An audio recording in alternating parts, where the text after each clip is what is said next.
Good morning, dear students. In today's lecture, we will discuss about the mechanical properties of material. So, some mechanical properties are listed here. So, the first mechanical property is the strength.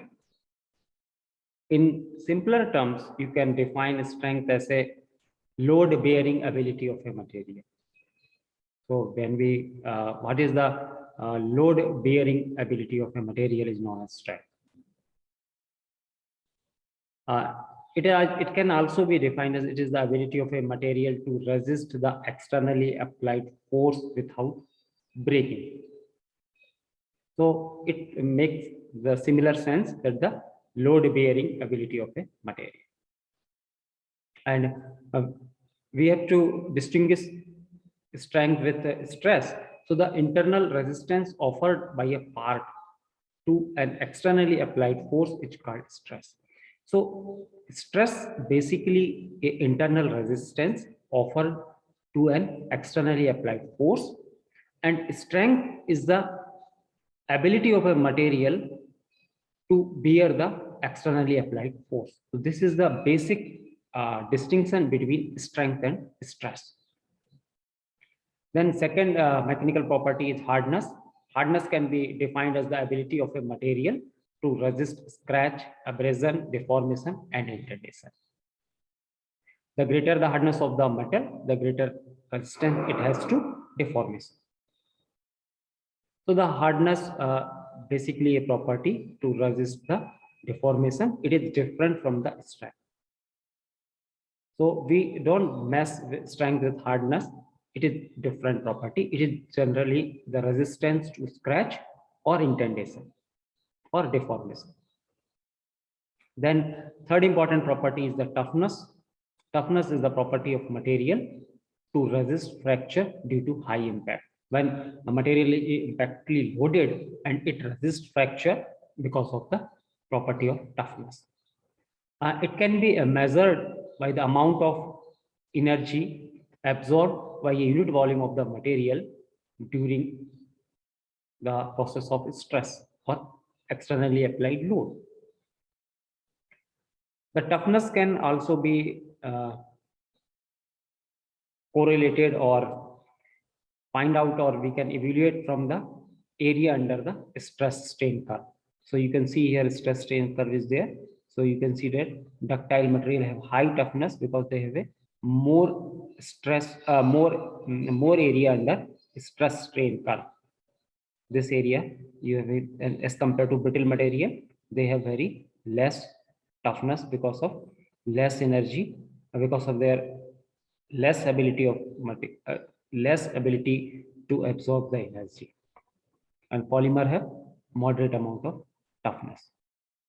So when we talk about the toughness, it is something related to the absorbance of the energy before the failure or without the failure.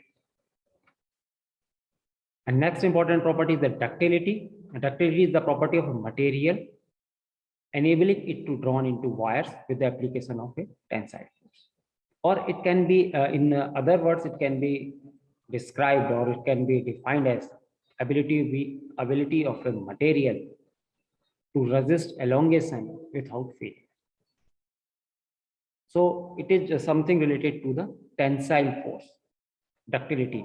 And malleability, when we come to the malleability, it is an ability of material to be rolled or hammered into thin sheets. So in ductility, there is some tensile force is there, nature of force is tensile, whereas in malleability, there is compressive nature of force are there. So ductile material, are we can say that copper is more ductile. It can be drawn into thin wires because of the property ductility. Aluminum can be drawn into thin wires. So they can easily resist the elongation without failure. So they have very good ductility. That means they have very good ductility. And malleability means they can be made into the sheets. So you can see some foils, aluminum foils for wrapping the food, and you can see some silver foils on the sheets because of the property of the malleability, they can sustain the compressive forces. And the next important property is the elasticity.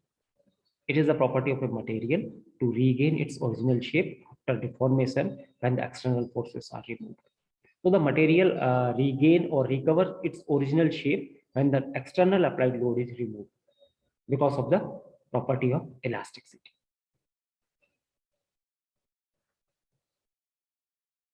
And on the similar sense, plasticity is a property of material which retains the deformation produced under load permanently. So this is a permanent type of deformation because of externally applied load, and plasticity describes the amount of the flowability of metal or to retain the shape of the deformation.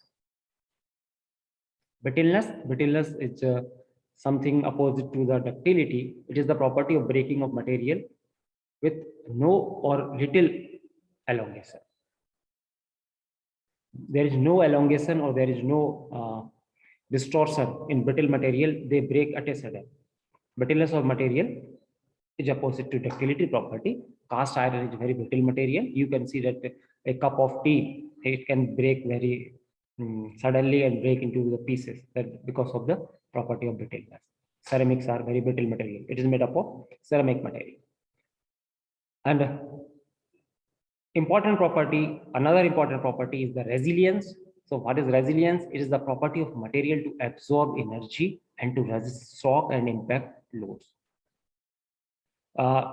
It is most or similar to the toughness, but the toughness takes in account the whole stress strain curve, but the resilience takes account only up to the elastic limit. It is the measure. It is measured by the amount of energy absorbed per unit volume within elastic limit.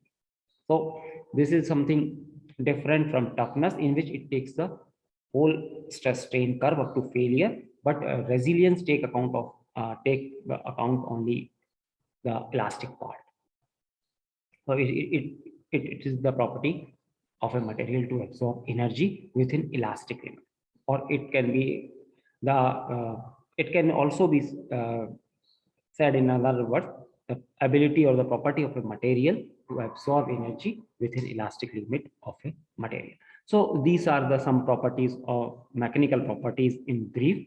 In next slide or next lecture, we will discuss about the fatigue and creep, most important properties, and hope you will like this video. And if you have any questions regarding mechanical properties,